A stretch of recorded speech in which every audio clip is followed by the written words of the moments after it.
오늘 본문의 내용은 우리가 성경에 나오는 유명한 사건 중에 하나죠. 하나님이 아브라함을 시험하신 내용입니다. 그 내용인즉 무슨 내용이냐? 아브라함이 100세에 얻은 독자 이삭을 불로 태워드리는 번제로 바치라 하는 내용이에요. 사실 여러분 정말 어처구니 없는, 말도 안 되는, 터무니없는 그런 명령이지 않습니까? 근데 중요한 게 있어요. 뭐가 중요하냐면 시험의 내용보다도 그 시험을 하시는 분이, 그 시험을 하는 분이 누구냐 하는 게 훨씬 중요하다는 거예요. 여러분 성경에 보면은 사탄도 우리를 시험을 하고 하나님도 우리를 시험을 하십니다. 근데 둘이 완전히 다르죠. 우리가 보통 사탄의 시험을 영어로 temptation, 유혹이라고 하잖아요. 이 유혹은 우리를 뭐 하기 위해서냐면 죽이고 망하게 하기 위한 목적이죠. 그러니까 사탄이 시험하는 그 내용은요, 들어보면 굉장히 합리적이고 때로는 정말 달콤해 보여요. 선악과를 따먹으라고 할 때 하나님처럼 되게 된다는, 얼마나 여러분 달콤해 보이고 그럴듯해 보입니까? 그러니 바라보니 먹음직 보함직 지혜롭게 할 만큼 탐스러워 보인 거죠. 그러니까 내용은 그렇지만, 그러나 여러분 목적은 뭐예요? 그거를 따먹는 날 어떻게 됩니까? 죽는 거죠. 사탄의 시험은 우리를 죽이고 망하게 하려는 거예요. 근데 하나님도 우리를 시험하시는데, 하나님의 시험은 영어로 테스트, 검사, 확인하는 거죠. 그래서 우리를 궁극적으로 어떻게 하시려고? 살리고 잘되게 하시려는 목적으로 하나님 우리를 시험하십니다. 그러니까 하나님이 시험하시는 그 내용을 보면 정말 터무니없어요. 말도 안 돼요. 어떻게 자식을 갖다 바치라고 합니까? 그런데 내용이 그렇다 할지라도 그 하나님의 시험대로 순종하면 사는 거예요. 하나님 우리를 시험하시는 목적은 한번 정리를 해볼게요. 우리를 죽이려고 살리려고. 쉽죠, 그죠? 사탄은 우리를 죽이려고, 하나님은 우리를 살리려고 시험을 하시는 거예요. 그래서 하나님이 우리를 시험하실 때는 그냥 아무 때나 막 시험하시는 게 아니라, 우리가 뭔가 문제가 있을 때, 뭔가 잘못될 것 같을 때, 저대로 놔뒀다가는 큰일 날 것 같을 때, 저러다가 망하고 죽겠다 싶을 때 하나님은 그때 우리를 시험을 하세요. 왜? 시험하시는 목적은 우리를 뭐 하려고? 살리려고. 그러니까 여러분 오늘 우리가 아브라함이 시험을 받는데, 언제 하나님이 아브라함을 시험을 하느냐? 자, 오늘 우리가 6절부터 읽었습니다만은 1절부터 우리가 한번 이 22장 전체 내용을 이해하기 위해서 보면, 자, 22장 1절 어떻게 시작하고 있죠? 그 일 후에 하나님이 아브라함을 시험하세요. 그 일 후에. 자, 그 일이 언제일까? 무슨 일일까? 그 일 후에는 창세기 21장 바로 앞에 나오는 이야기를 한번 살펴볼 필요가 있죠. 21장에 보면요, 세 가지 중요한 사건이 나옵니다. 첫째는 뭐냐면 하나님이 아브라함에게 이삭을 선물로 주신 거예요. 100세에 이삭을 얻고 사라와 함께 얼마나 기뻐하고 웃었습니까? 그래서 하나님이 나로 웃게 하신다고 하면서 사라가 막 즐거워했죠. 자, 아브라함의 인생에 있어서 큰 슬픔이 사라져버린 거예요. 슬픔거리가 사라진 거죠. 대신 웃음이 그 가정에 찾아온 겁니다. 두 번째는요, 아브라함이 하나님을 믿지 못하고 기다리지 못하고 육신의 소욕을 따라서 얻은 이스마엘을 내보내게 됩니다. 집에서 내보내게 되는 거예요. 이스마엘은 아브라함이 웃어보려고 그 아들을 낳았지만 그 웃음은 짧았고 그건 가짜 웃음이었죠. 오히려 이 이스마엘 때문에 가정에 계속 분란이 생기고 문제가 생기고, 나중에 이삭을 막 이스마엘이 괴롭히고 막 그런 내용들이 있었잖아요. 그래서 아브라함에게 이 이스마엘이 근심거리였는데 그 근심거리를 내보낸 거예요. 그리고 이제 누구만 남았습니까? 웃음, 이삭만 가정에 이제 남게 된 거죠. 세 번째는 어떤 일이 있었냐면은, 이 아브라함이 그랄 땅에 거하고 있을 때 거기 왕이었던 아비멜렉이 찾아와서 아브라함과 화친을 맺는 조약을 맺자고 해요. 여러분, 이 아비멜렉이 아브라함을 보니까 보통 분이 아닌 거죠. 좋게 친하게 지내면 좋겠다 해서 찾아와서 먼저 화친 조약을 맺자고 합니다. 그런데 그 전에 무슨 일이 있었냐면은, 이 아비멜렉의 종들이 아브라함의 그 우물을 빼앗아간 사건이 있었어요. 아브라함이 그것 때문에 엄청 속상하고 이게 마음에 앙금처럼 남아 있었는데, 그때 아브라함이 아비멜렉에 그 이야기를 하면서 서로 화해하고 풀고, 그래서 위협적인 그 존재였던 아비멜렉과 좋은 관계를 맺으면서 아브라함의 인생에 골칫거리가 사라져 버리는 거예요. 자, 21장 그 일 후에 무슨 일이 있었는지 지금 다 살펴봤죠. 자, 그러고 보니까 지금 어떤 일이 벌어진 거냐면, 아브라함의 인생의 슬픔거리, 근심거리, 골칫거리가 다 사라진 후인 거예요. 와, 그야말로 추운 겨울이 지나고 지금 따뜻한 봄이 온 것처럼 지금 아브라함 인생에 봄날이 찾아온 거죠. 살만한 거죠. 여러분, 추위가 꺾이니까 살만하시죠? 아브라함도 너무너무 살만한 거예요. 야, 정말 세상 살 것 같다. 그러다 보니까요, 하나님을 덜 찾게 되는 거죠. 하나님 뭐 굳이 안 찾아도 살만하네? 그러면서 오히려 아브라함은 그 집에 유일하게 남은 아들 이삭을 바라보며 만족하며 그 이삭으로 행복해하며 충분하다고 생각하며 살고 있는 거예요. 그 당시 아브라함의 삶의 중심은 오직 누구였을까요? 이삭인 거죠. 여러분, 좀 이상하잖아요. 우리 인생의 삶의 중심은 오직 하나님, 오직 예수님이어야 되지 않습니까? 근데 지금 아브라함의 인생에는요, 지금 오직 이삭이면 되는 거예요. 이삭. 그러니까 이삭을 주신 하나님보다 하나님이 주신 이삭을 더 사랑하고 소중히 여기는 거죠. 여러분, 이삭을 주신 하나님이 중요합니까? 하나님이 주신 이삭이 중요합니까? 지금 말이 맞았나요? 다시. 이삭을 주신 하나님이 중요합니까? 하나님이 주신 이삭이 중요합니까? 이삭을 주신 하나님이 훨씬 소중해야 되잖아요. 그런데 지금 아브라함은 이삭을 주신 하나님이 아니라 하나님이 주신 이삭의 눈이 먼 거죠. 그것만 보는 거죠. 하나님이 보실 때, 야, 이러다가 큰일 나겠다. 저거 그냥 뒀다가는 문제 생기겠다. 저거 그대로 뒀다가는 죽겠다. 이렇게 생각이 되신 거예요. 그래서 하나님이 시험하기 시작한 겁니다. 자, 하나님이 아무 때나 시험하는 거 아니라 그랬죠? 하나님이 시험하는 목적은 뭐라고요? 살리려고. 그냥 두면 큰일 나게 생겼으니까 하나님이 시험하시는 거거든요. 그래서 하나님이 2절에 보면 이 이삭을 바치라고 할 때 그냥 네 아들 이삭이 아니라 아주 콕 찍어서 얘기하세요.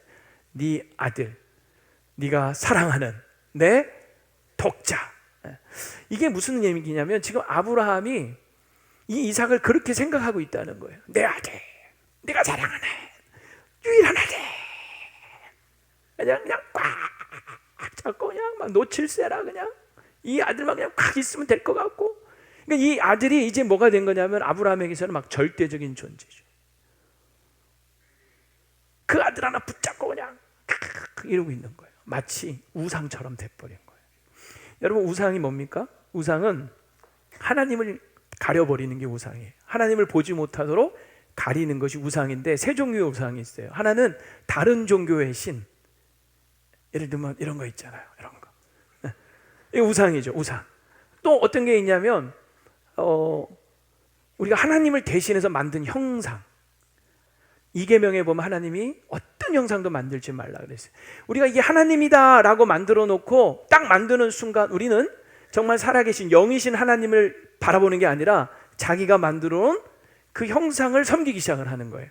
하나님은 정말 여기 영으로 살아계시는데 그 하나님을 보는 게 아니라 그 형상을 보는 거죠. 그래서 어떤 형상도 만들지 말라라고 말씀하신 거예요. 우리는 이 두 가지 면에 있어서는 아마 여기 계신 분들은 다 아마 그래도 자유로우실 것 같아요. 뭐 다른 데 가서 이런 데 가서 뭐 절하거나 이러지 않으시잖아요. 집에 혹시 하나님이라고 만들어 놓은 금송아지 있으세요? 요즘 금값 많이 올랐는데 그래도 여러분 그런 거 없으시죠? 문제는 세 번째인 거예요. 세 번째 우상이 있는데 그게 뭐냐면 우리가 하나님보다 더 사랑하는 게 우상인 거죠. 우리가 하나님보다 더 사랑하면 하나님이 안 보이기 시작을 하는 거예요. 그게 우상이 되는 거예요. 대표적으로 여러분 돈이 우상일 수 있어요. 돈을 너무 사랑하다 보면 하나님보다 더 소중하고 하나님이 안 보이는 거예요. 돈이 나쁜 건 아니지만 돈을 사랑하면 일만하게 뿌리가 되는 거죠. 또 대표적으로 뭐가 있을까요? 자식이 우상인 거예요. 자식 소중하죠. 자식 사랑하지 말라는 건 아니에요. 그런데 하나님보다 막 더 소중하고 하나님이 안 보이기 시작하면 그것도 자식도 우상이 될 수 있는 겁니다. 근데 여러분, 하나님은 그 우상을 가만히 두지 않으세요. 깨트려 버리십니다. 왜냐하면 그 우상 때문에 하나님이 안 보이니까 그 우상을 깨버리신다고요. 그런데 그거를 그냥 안 놓치겠다고 꽉 부여잡고 이건 안 돼요, 하나님 이거 가져가시면 안 돼요 하면서 그 우상을 꽉 끌어안고 있으면 하나님이 그 우상을 깰 때 같이 깨지는 거죠. 나도 깨지는 거예요. 그래서 우상과 우상 숭배자가 같이 깨지고 망하는 거예요. 그래서 하나님이 깨시기 전에 우리가 우상처럼 사랑하고 섬기는 것을 빨리 내려놔야 다 사는 거예요. 여러분, 하나님이 지금 아브라함에게 모리아 산에 가서 이삭을 바치라라고 지금 시험을 하시는 것은 딱 지금 이 상황인 겁니다. 아브라함의 품에 꼭 끌어안고 있는 그 이삭, 그거 놓을 수 있는지 없는지를 보고 싶으신 거예요. 그 놓라는 거죠. 놓라는 거.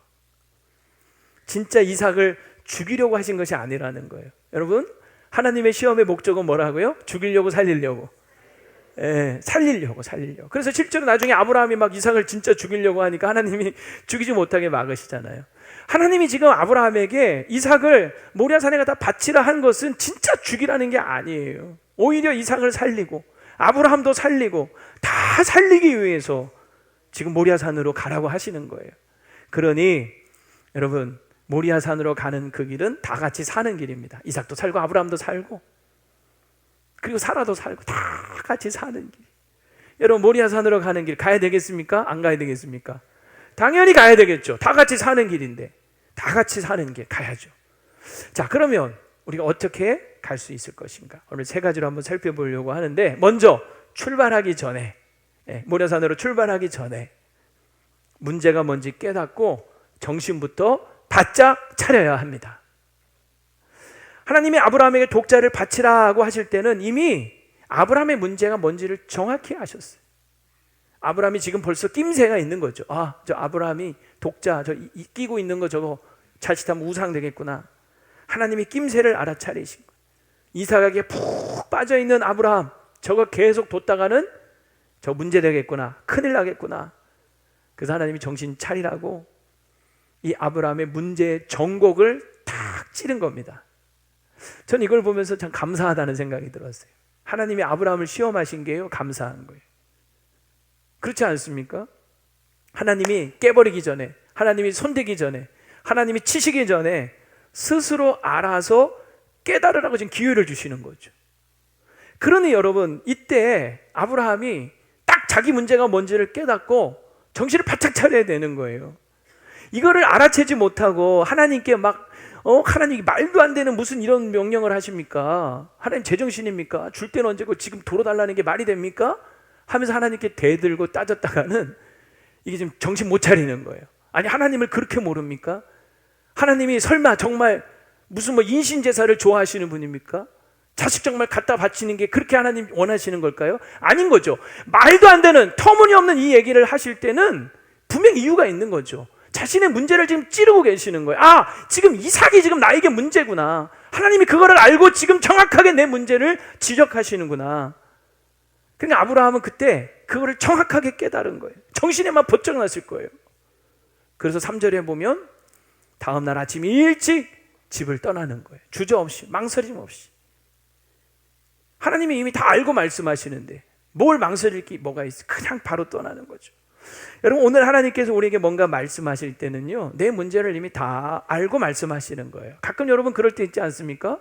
말씀을 들을 때, 설교를 들을 때 하나님이 어떻게 내 문제를 아시고, 오늘 우리 찬양처럼 내 마음도 아시고 내 형편도 아시고 내 문제도 아시고, 그래서 설교를 듣다 보면, 말씀을 듣다 보면 그냥 어떻게 하나님이 그냥 콕콕콕 막 찌를 때 있죠. 그래서 막 아프죠. 어떻게 또 내 아시고 그냥 하나님 내 문제를 아시고 콕콕콕 정확하게 찌르실 때 여러분, 그때 정신 바짝 차려야 돼요. 그래야 사는 거예요. 그때도 정신 못 차리고 헤매버리면 안 되는 거예요. 정신 바짝 차리셔야 돼요. 하나님이 나를 아시고 이 내 숨겨진 이 내 문제를 지적하시는구나. 그리고 즉각적으로 순종할 때 그게 사는 길인 줄로 믿습니다. 두 번째는요, 가는 도중에, 가는 길에 하나님을 깊이 묵상하고 확신을 갖고 믿음을 전수해야 합니다. 자, 무슨 말이냐? 그렇게 이제 정신 차리고 일단 길을 나섰지만 모리아산으로 가는 동안 며칠 걸렸습니까? 3일 걸리죠. 3일 길이에요. 가는 동안 아브라함은 정말 많은 생각이 들었을 거예요. 가장 큰 고민, 생각이 무엇이었을까? 이 독자 이삭을 바치면 어떻게 되는 거지? 하나님이 분명 큰 민족을 이루겠다, 이 아들을 이삭을 통하여 이루겠다 약속하셨는데 이거 바치면 어떻게 되는 거지? 이런 생각 했겠을까요? 했을까요? 했을까요? 했을까요? 당연히 했죠. 왜 그런 생각이 없겠어요? 이거 바치면 어떻게 되는 걸까?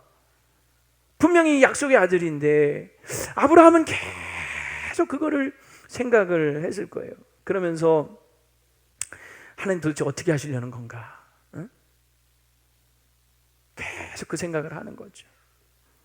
우리가 믿음의 길을 나설 때에 때로는 회의가 들고 의심이 들고 그럴 때마다 꼭 해야 될 게 한 가지가 있어요.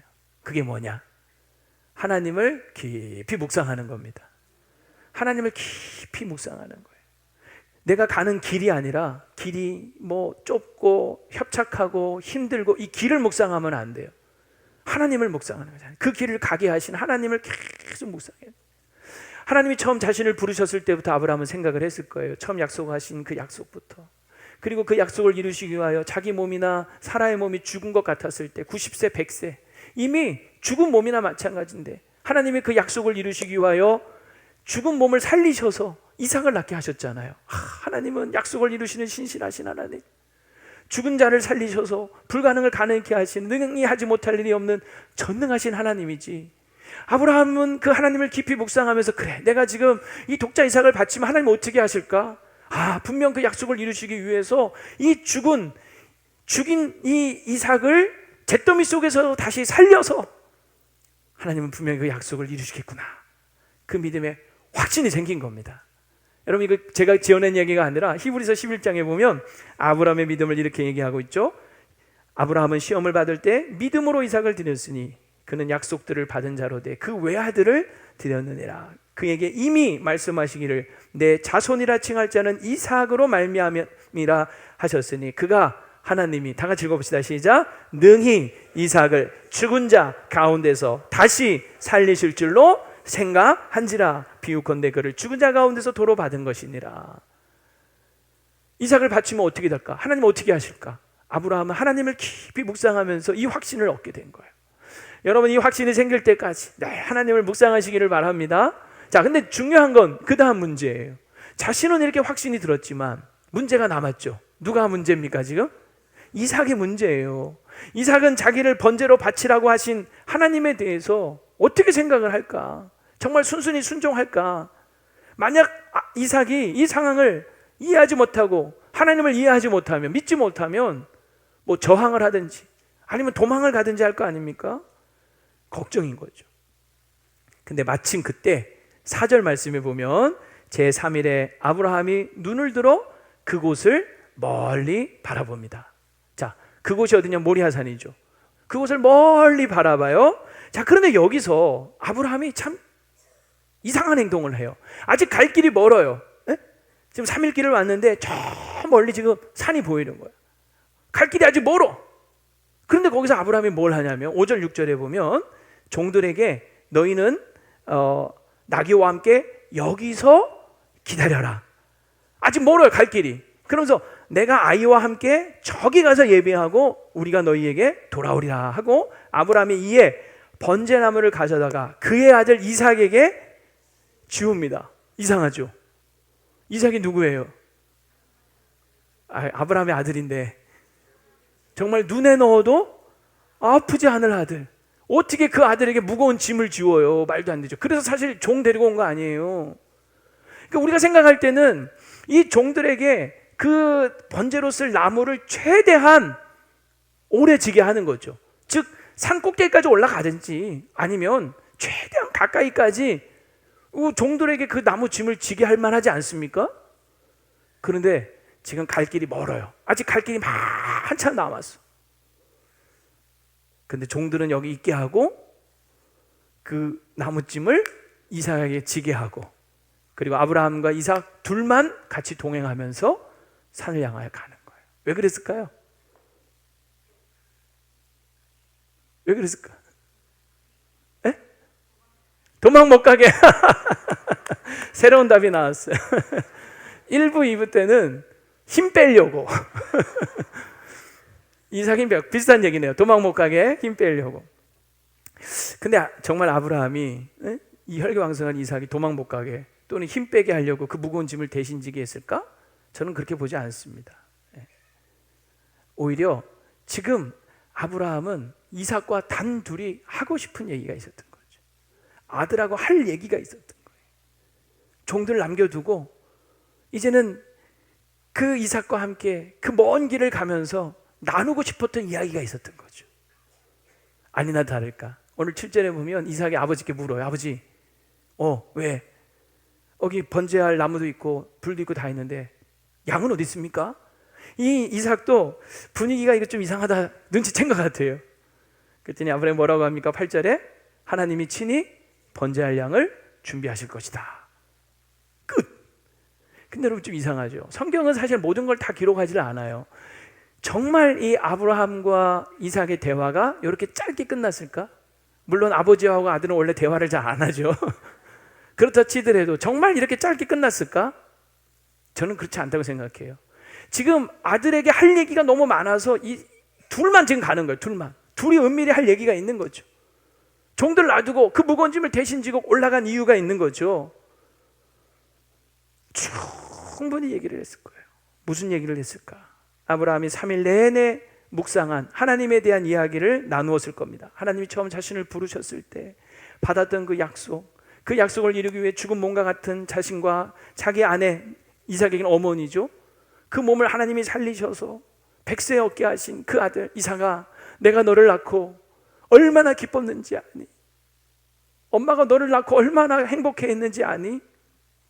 하나님은 정말 말씀하신 대로 우리를 돌보시는 은혜로우신 하나님이고, 하나님은 정말 말씀하신 대로 행하시는 전능하신 하나님이고, 하나님은 정말 말씀하신 시기에 약속을 이루시는 신실하신 하나님이셨어 하면서 막 하나님을 이야기하는 거죠. 자기가 묵상한 하나님을 얘기를 하는 거예요. 근데 이삭아, 하나님이 너를 번제로 바치란다? 이삭이 깜짝 놀랐겠죠. 내가 그럴 줄 알았어. 뭔가 이상하다 했어. 근데 여러분, 아브라함이 이삭에게 얘기하는 거예요. 아버지도 처음에는 이 말씀이 이해가 안 됐어. 그래서 3일 내내 하나님을 생각해 봤어. 하나님이 어떻게 하시려고 하는 건가? 근데 내가 확신이 든 게 있어. 하나님이 나의 죽은 몸 같은, 엄마의 죽은 몸 같은 몸을 살려서 너를 낳게 하신 것처럼, 그 약속을 그래서 이루신 것처럼 내가 너를 번제로 바쳐도 하나님이 너를 살려서 다시 그 약속을 이루실 걸 믿게 됐어, 아버지는. 그리고 하나님이 너를 대신해서 친히 번제할 양을 준비하실 거라는 믿음이 생겼어. 그래서 아까 종들한테 우리가 돌아오리라 라고 말한 거야. 이게 우리가 누구예요? 아브라함과 이삭. 우리가 돌아올 것이라고 내가 그때 말한 거야. 너무 확신에 차서 그 아들에게 이야기를 할 때, 여러분, 이삭이 그 얘기를 들으면서 그래, 아브라함이 하나님, 우리 아버지 하나님은 나의 하나님이지. 그래, 아버지가 믿는 그 하나님이 분명히 그렇게 하실 거야. 하나님에 대한 믿음이 생기는 거죠. 여러분, 이 이삭이 최소 이 당시에 나이를 10대 후반에서 많게는 30대 후반까지 봅니다. 아기가 아니에요. 아주 건장한 청소년인 거죠. 그런데도 노년의 아버지가 자신을 결박하고 제단 위에 올려놓을 때 이 이삭은 순순히 순종을 합니다. 그렇게 할 수 있었던 것은 믿음이 있었던 거죠. 정말 죽기까지 순종할 수 있었던 것은 하나님에 대한 믿음이 있었기 때문에 그런 거예요.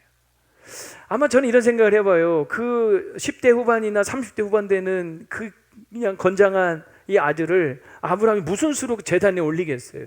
제 생각은 아마 이삭이 스스로 아마 올라갔을 거예요. 예수님께서 십자가 지실 때 스스로 그 십자가를 지신 것처럼 믿음으로 죽기까지, 죽음의 자리까지 순종했던 거죠. 근데 여러분, 이 믿음은 그냥 저절로 생긴 게 아니었어요. 아브라함이 그 이삭과 충분한 하나님에 대한 영적인 대화를 나눈 거죠. 그리고 자신이 만난 하나님을 간증을 한 거예요. 그 속에서 이 이삭의 믿음이 견고하게 서게 된 거죠. 여러분, 우리가 다 같이 사는 길은 뭐냐면, 내가 하나님에 대한 확신을 갖는 것도 중요하고, 내가 만난 그 하나님, 우리 자녀들에게 전수하는 것이 꼭 필요합니다. 그래야 다 같이 사는 거예요. 특히 10대 후반의 이 젊은 청소년들에게는 정말 하나님이 살아계시다는 것을 이론이 아니라 실제로 내가 경험한 또는 누군가가 경험한 하나님을 정확하게 알려줄 필요가 있어요. 제가 지난번에 우리 멘토링 스쿨이라고 2박 3일 동안 가서 이렇게 좋은 강의를 듣고 왔는데요. 그때 신형섭 교수님이라는 분이 강의를 하실 때 정말 많은 은혜를 받았어요. 그래서 다음 주 우리 3월 14일 날 금요일 날 성경 집회 때 초청을 했습니다. 기대하시고 많이 오시기를 바라요. 근데 그분이 강의를 하면서 자기 딸 얘기를 하시더라고요. 자기 딸이 16살 되던 어느 날 정말 청천벽력 같은 폭탄 선언을 하더라는 거예요. 뭐라고 하냐면 나는 하나님이 살아계신지 모르겠다. 하나님이 믿어지지 않는다. 앞으로 나는 교회 다니지 않겠다. 그러니까 목사의 딸로 태어나서 그동안 아무 탈 없이 그냥 신앙생활 잘 하는 줄 알았는데 어느 날 갑자기 16살 딸이 하나님 살아계신지 모르겠다. 안 믿겠다. 안 믿어진다. 폭탄 선언을 해버려. 목사님이 충격을 받았겠죠. 근데 그날 바로 얘기하자면 그 다음 날 이 딸을 앞에 앉혀놓고 그동안 한 번도 해주지 않았던 이야기를 했답니다. 그게 뭐냐면 본인이 미국에서 유학생활을 할 때 이 아이가 2살 때 있었던 일이에요. 하루는 그 유학생활 고단한 그 시간들을 뒤로하고 친구 목사님 집에 놀러를 가서 모처럼 함께 저녁 식사를 나누며 즐거운 시간을 보냈대요. 아이가 그때 마침 잠이 들어서 거실 건너편에 방에다가 아이를 재웠답니다. 근데 보통 미국은 이제 스탠드 조명이잖아요. 그 스탠드 조명이 너무 밝으니까 엄마가 입고 있던 얇은 옷을 그 위에 이렇게 빛을 가리느라고 이렇게 덮어놨답니다. 한참 근데 막 얘기를 하는데 어디서 빵 굽는 냄새가 나더래. 빵 굽는 냄새. 그래서 혹시 어디 빵 구워? 그랬더니 지금 아닌데? 그래 이상하네. 어디서 나지? 이러면서 또 계속 같이 즐겁게 이야기를 나누는 거예요. 그렇게 저녁 식사 나절부터 밤 12시가 다 될 때까지 한참을 이야기를 하는데 이번에는 빵 타는 냄새가 나더래. 여기 어디서 나는 냄새지? 그렇게 서로 이야기하는 순간 모두가 동시에 아이가 자고 있는 방을 딱 바라봤대요. 그리고 누구라도 먼저 할 것 없이 방으로 달려갔답니다. 그 방에 가까이 있었던 친구 목사님이 먼저 문을 열고 들어갔다가 바로 튀어나왔대요. 옷을 그 덮어놨던 그 스탠드가 그 열 때문에 이게 불이 확 나지는 않았지만 그게 완전히 새까맣게 탈 정도로 그 시간 동안 이게 그냥 불 난 거죠, 일종의. 그러면서 그 유독가스가 방 안 가득 채웠던 거예요. 그래가지고 목사님이 그 친구 목사님이 컬럭컬럭 하면서 튀어나온 거예요. 근데 여러분 아버지는 또 어때요? 그 딸이 그 안에 있으니까 깜깜한 그 방 안을 다시 뛰어 들어가서 그 아이를 찾아서 더듬더듬 찾아서 데리고 나온 거예요. 아이는 죽은 듯이 가만히 누워있더래요. 마침 교회에 의사인 장로님이 계셔서 전화를 급히 하고 밤 12시지만 상황을 설명하고 빨리 좀 병원으로 좀 와달라고. 그래서 이제 차를 몰고 병원으로 갔더니 그 이제 장로님이 또 다른 이제 의사분들한테 연락을 해서 많은 의사들이 막 와 있더래요. 그리고 정밀 진단을 하기 시작을 합니다. 한참을 이것저것 진단하더니 아이 데리고 집으로 가라 그러더래요. 아이 데리고 집으로 가라. 이유가 뭐냐? 너무 멀쩡하더라는 거예요. 너무 멀쩡하다는 거예요. 코에 유독가스가 1초도 들어가지 않았다는 거예요. 그럴 리가 없다고. 한번 다시 잘 검사해 봐달라고. 그랬더니 해볼 거 다 해봤다고. 아무 이상 없다고. 그냥 가라고. 하루라도 좀 입원시켜달라. 아니라고. 병원 방침상 아무 이상 없는 사람을 입원시켜줄 수 없으니 그냥 가라고. 그래서 그 아이를 데리고 이제 차를 타려고 주차장에 왔는데 그때 막 그 사모님이 막 대성통곡을 하면서 울더라는 거예요. 아이를 그렇게 몇 시간 동안 방치해 둔 그 미안함, 거기서 그것 때문에 우는 줄 알았더니 이분이 울면서 차에 타면서 하는 얘기가 뭐냐면 그 차를 타려고 하는 그 순간 하나님이 환상 같은 걸 하나 탁 보여주셨대.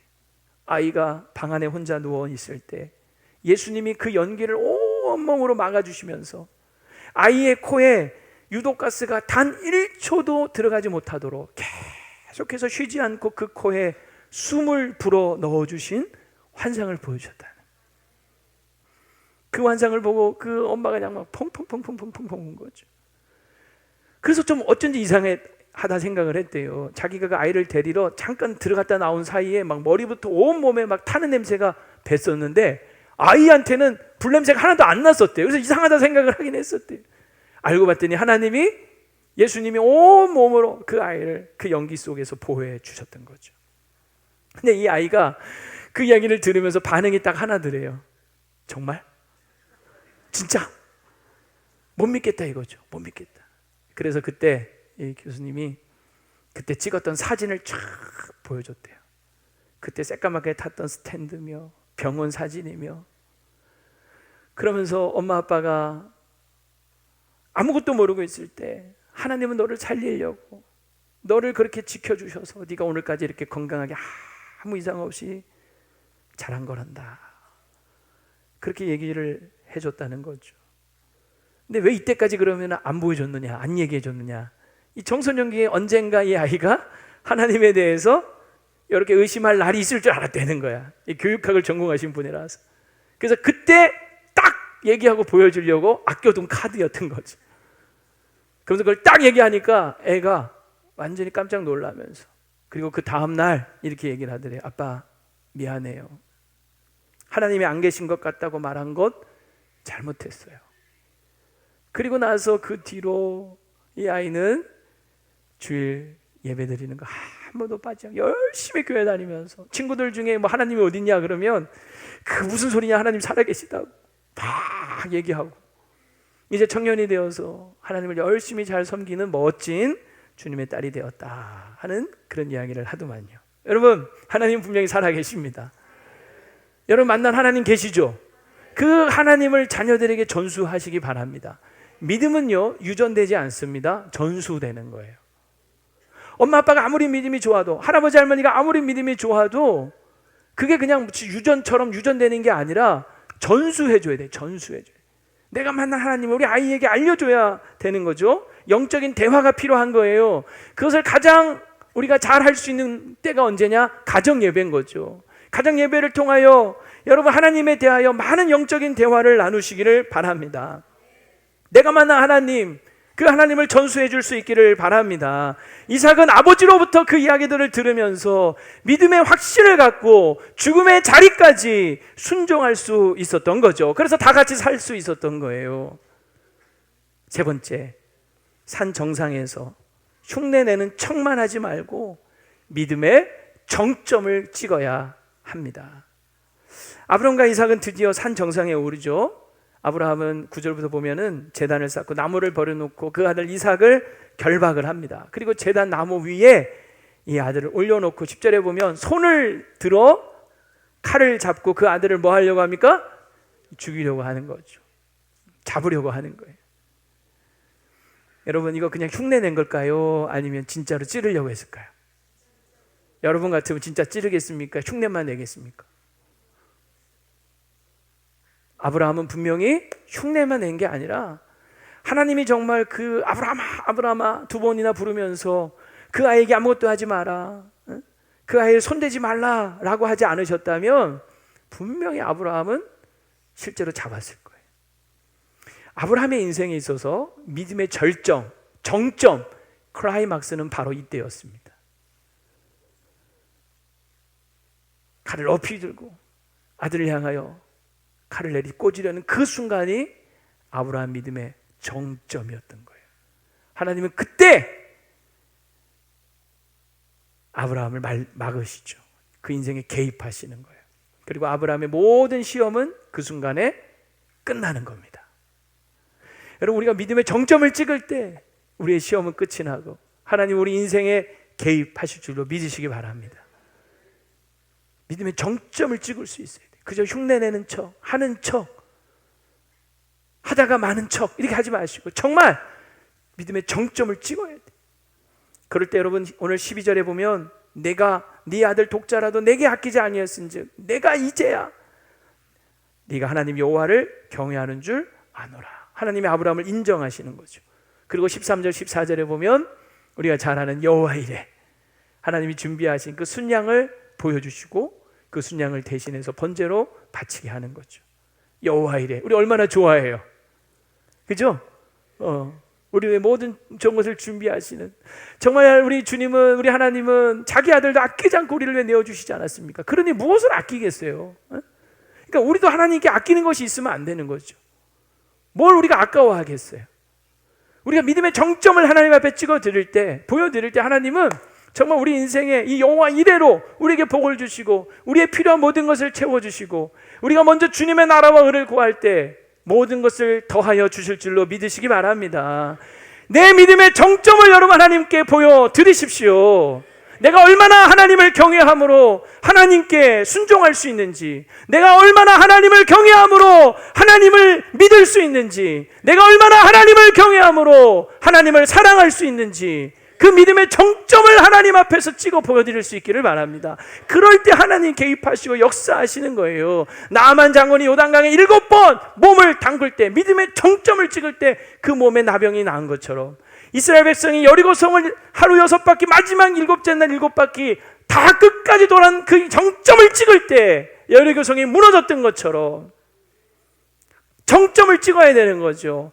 다니엘처럼 왕이 주는 포도주와 진미를 자신을 더럽히지 않겠다고 믿음을 지키며 정점을 찍을 때, 사자굴에 던져진다 할지라도 내가 하나님 앞에 기도하는 그 시간은 반드시 지키겠다고 믿음의 정점을 찍을 때 하나님 그 인생에 개입하시고 역사하시는 거예요. 다니엘의 세 친구 불문불에 들어간다 할지라도 정점을 찍을 때 하나님 그를 살리시고 높이시는 거 아니겠습니까?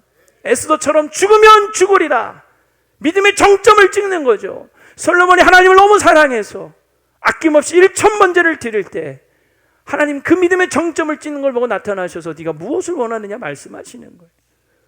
여러분, 우리 하나님 앞에 믿음의 정점을 찍어드릴 수 있기를 바랍니다. 그냥 건성으로 대충 흉내만 내고 신앙생활 하는 척만 하고 기도하는 척만 하지 말고 정말 여러분 여호와 이레 하나님을 믿고 하나님 앞에 믿음의 정점을 꼭 찍어드릴 수 있기를 축복합니다. 말씀을 정리합니다. 하나님이 아브라함에게 독자 이삭을 번제로 바치라 하신 것은요, 처음부터 죽이려고 하신 게 아니에요. 오히려 이삭도 살리고 아브라함도 살리고 다 살리려고 하신 것이었습니다. 그래서 아브라함은 하나님께서 이 명령을 하실 때 정말 터무니없잖아요. 그런데 왜 이 터무니없는 명령을 하실까? 그 말씀을 들을 때 바로 딱 깨달은 거죠. 아, 이게 내 문제구나. 정신을 잃고 바짝 차리고 바로 지체 없이 아침에 일찍 길을 떠나면 순종한 거예요. 그리고 3일 길을 내내 걸어가면서 하나님 묵상하는 거죠. 나를 처음 찾으셨던 하나님부터 순간순간 내 인생에 함께 하셨던 그 하나님, 말씀하셨던 하나님을 깊이 묵상하면서 확신을 갖게 되었고 그 확신을 그 아들에게 전수해 준 거죠. 그리고 결국 산 꼭대기에 올라가서 칼을 들어 내리 찍는 그 믿음의 정점을 보여드릴 때 정말 여호와 이레 하나님을 경험하면서 이삭도 살고 아브라함도 살고 다 산 거예요. 여러분, 다 같이 사는 길을 걸어갑시다. 출발하시고 멈추지 마시고 꼭 산 정상까지 오를 수 있기를 축원합니다.